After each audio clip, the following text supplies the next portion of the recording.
샬롬. 9월 21일 이슬기도신 여러분 환영합니다. 로마서 8장 32절 우리 같이 암송하고 시작하겠습니다.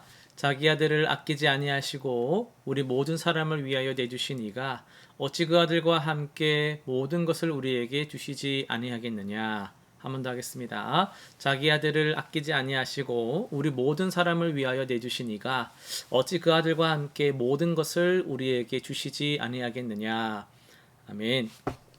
네, 오늘 우리는 사무엘하 17장, 고린도후서 10장, 에스겔 24장, 시편 72편을 담대하다 할 때 담대라는 그런 관점에서 함께 살펴보겠습니다. 사무엘하 17장입니다. 압살롬의 반역으로 이제 도망치는 그 다윗을 돕는 사람들의 이야기죠. 후세는 목숨을 걸고 압살롬의 전략을 무너뜨리고 요나단과 아히마아스는 위험을 무릅쓰고 정보를 전달하며 소비와 바르실레는 피난길에 다윗 일행에게 필요한 것들을 제공합니다. 이들의 그 담대함은 개인의 용기가 아니라 하나님께서 세우신 왕에 대한 신실함에서 나왔습니다. 진정한 담대함이란 하나님의 뜻을 분별하고 그분의 계획에 동참할 때 주어지는 것입니다. 에스겔로 넘어갑니다. 하나님은 에스겔에게 가장 사랑하는 아내의 죽음 앞에서도 애통해하지 말라 이렇게 명하십니다. 이는 예루살렘의 멸망이라는 더 큰 비극을 예표하는 표적이었어요. 에스겔의 담대함은 개인의 슬픔보다도 하나님의 메시지를 우선시하는 그 순종에서 나옵니다. 가장 고통스러운 순간에도 하나님의 뜻에 순종할 때 그것이 진정한 담대함이라는 것을 보여주죠. 우리 역시 개인의 감정보다도 하나님의 계획을 신뢰하며 나아갈 때 참된 용기를 얻게 됩니다. 시편 72편입니다. 솔로몬의 통치를 노래하면서 궁극적으로 메시아 왕국을 예표하는 시편입니다. 왕의 담대함은 힘이나 군사력이 아니라 하나님의 공의와 정의를 실현하는 데서 나옵니다. 가난한 자를 구원하고 압제당하는 자를 해방시키는 통치는 하나님 나라의 본질을 보여줍니다. 진정한 담대함은 약자를 보호하고 정의를 세우는 데서 나타나며 이는 예수 그리스도를 통해 완전히 이루어졌습니다. 우리도 그분의 통치에 참여하며 담대하게 살아갈 수 있습니다. 오늘은 고린도후서 10장입니다. 10장을 통해서 약함 속에 나타나는 참된 담대함이란 제목으로 말씀을 전하겠습니다. 오늘 단어가 담대인데요. 여러분 담대하다, 담대함이라고 하면은 여러분 뭐가 탁 떠오르십니까? 막 큰 소리로 외치는 것, 당당한 태도, 흔들리지 않는 자신감, 뭐 이런 게 떠오를 수 있겠죠. 그런데 오늘 우리가 만나게 되는 이 바울의 담대함은 좀 다릅니다. 그는 그리스도의 온유와 관용으로 권면한다 이렇게 말해요. 약해 보이지만 강한, 정말 겸손해 보이지만 또 담대한. 이 역설적인 담대함이야말로 우리가 회복해야 할 진정한 용기인데요. 이 고린도 교회에는 이런 바울을 좀 얕잡아보는 경향이 있었어요. 편지를 읽어보면 와 힘이 있고 막 엄격하단 말이죠. 근데 그 몸을 그 육체를 딱 대면하면은 아 뭐야 이런 사람이었어라는 생각이 들 만큼 좀 약해 보이고 말하는 게 막 글처럼 막 시원하게 나오는 그런 바울이 아니었기 때문에 좀 비난하고 얕잡아보는 모습들이 좀 있었습니다. 그런데 바울의 그런 온유함을 약함으로 여기고 이제 겸손함을 소심함으로 이제 오해하면서 이들의 잘못 생각한 거예요. 세상도 근데 그렇지 않습니까? 막 진짜 키 크고 막 힘 세고 막 이렇게 이런 것만 막 담대하다 능력으로 여기고 뭐 온유하고 또 겸손한 모습을 보이면은 그거는 참 담대하지 않은 것처럼 무시하는 경향이 있거든요. 하지만 바울은 이런 잘못된 기준 앞에서 전혀 다른 담대함을 보여주고 있습니다. 그는 육신으로 행하나 육신을 따라 싸우지 않는다라고 말합니다.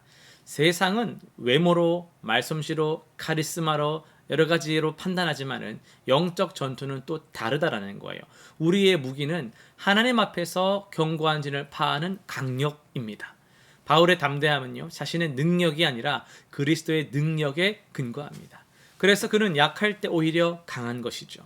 여러분, 우리는 종종 담대함을 위해서 자신을 포장할 때가 있어요. 약점을 숨기려고 합니다. 실패를 감추려고 합니다. 자꾸 잘하는 것처럼 완벽해 보이려고 애를 막 씁니다. 하지만 진정한 담대함은요, 거기에 있는 것이 아니라 정반대에 있어요. 내 약함을 인정하면서 또 하나님의 능력을 신뢰하는 것. 그것이 바울이 보여준 담대함이었습니다. 바울은 자기를 칭찬하는 자가 아니요 오직 주께서 칭찬하시는 자가 옳다라고 말을 합니다. 우리는 타인의 인정과 그들의 평가에 매여서 담대함을 잃어버릴 때가 있어요. 뭐 인터넷만 봐도 유튜브나 이런 데 막 조회수, 좋아요, 그리고 사람들이 주는 칭찬, 그런 거에 목마른 시대라고 하잖아요. 그러나 주님의 칭찬만 구할 때, 주님의 칭찬에 의해서 우리가 반응할 때 우리는 비로소 자유롭고 담대해질 수 있는 거예요. 또 한 집사님이 직장에서 승진할 기회가 왔을 때 기도 중에 이런 깨달음이 있었대요. 승진 너무 좋은 거잖아요. 그런데 그냥 그런 기도가 나왔대요. 주님이 원하시면 승진해도 좋고 또 원치 않으시면 지금 이 자리도 감사합니다. 결과는 나에게 중요한 것이 아닙니다. 나는 언제나 주님 앞에서 살기를 원했고 주님께 칭찬받는 것이, 인정받는 것이 내 바람이었기 때문에 어떤 자리, 어떤 상황에서도 내가 담대할 수 있습니다. 그리고 승진이 됐다고 합니다. 그러니까 이제 승진이 돼도 교만하지가 않을 수 있는 거죠. 만약에 승진 안 됐다고 해도 낙심하지 않을 수 있었던 거예요. 우리가 이렇게 어떤 세상에 일어나는 일들에만 딱 주목을 하게 되면은 승진 안 되면 주님 나에게 왜 이런 시련을 주시나, 내가 뭘 잘못했나, 이런 생각도 할 수 있잖아요. 근데 그런 결과 드러나는 것이 아니라 주님에게만 딱 초점을 두고 주님의 칭찬만 구하게 되면은요, 가장 자유롭고 가장 담대한 사람이 되는 줄로 믿습니다. 사랑하는 성도 여러분, 이 시대가 요구하는 담대함은 다른 말로 바꾸자면 소음이라고 할 수 있어요. 크게 외치고 화려하게 포장하고 남을 짓밟으면서까지 올라가는 것을 담대하다, 잘한다 이렇게 착각할 수 있어요. 그러나 우리가 추구하는 그리스도인의 담대함은 다릅니다. 약할 때 강하고, 겸손할 때 높아지며, 온유할 때 능력 있는 역설의 담대함인 것을 기억합시다. 오늘도 주님의 칭찬만 구하며 그분의 능력으로 담대히 살아가시기를 축복합니다. 실천사항 3가지 정리할게요. 첫 번째는 나의 약함을 좀 인정하고 하나님의 능력을 구하는 기도를 매일 우리가 드렸으면 좋겠어요. 그 과정 속에서 좀 완벽해 보이려는 노력을 내려놓고 주님 앞에 솔직해지는 연습을 해봅시다. 두 번째, 타인의 평가보다도 주님의 인정을 구하는 한 가지 결단을 실천하시길 바라요. 스마트폰 사용 시간을 좀 줄이거나, 그러니까 SNS 통해서 사람들과 비교하는 이런 것들, 비교를 좀 멈추거나 조용한 또 선행을 시작하는 것일 수 있겠죠. 세 번째는 온유함으로 누군가에게 진리를 전하는 기회를 찾읍시다. 강압적이지 않으면서도 담대하게 그리스도의 사랑으로 복음을 나누시기를 바랍니다. 기도하고 마치겠습니다. 하나님 아버지, 세상 기준이 아니라 주님의 기준, 주님의 방식으로 담대하게 하여 주옵소서.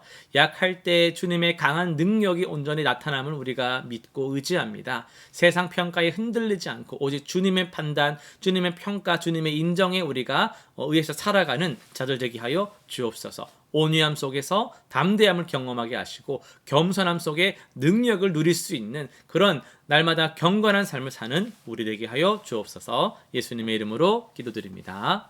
아멘.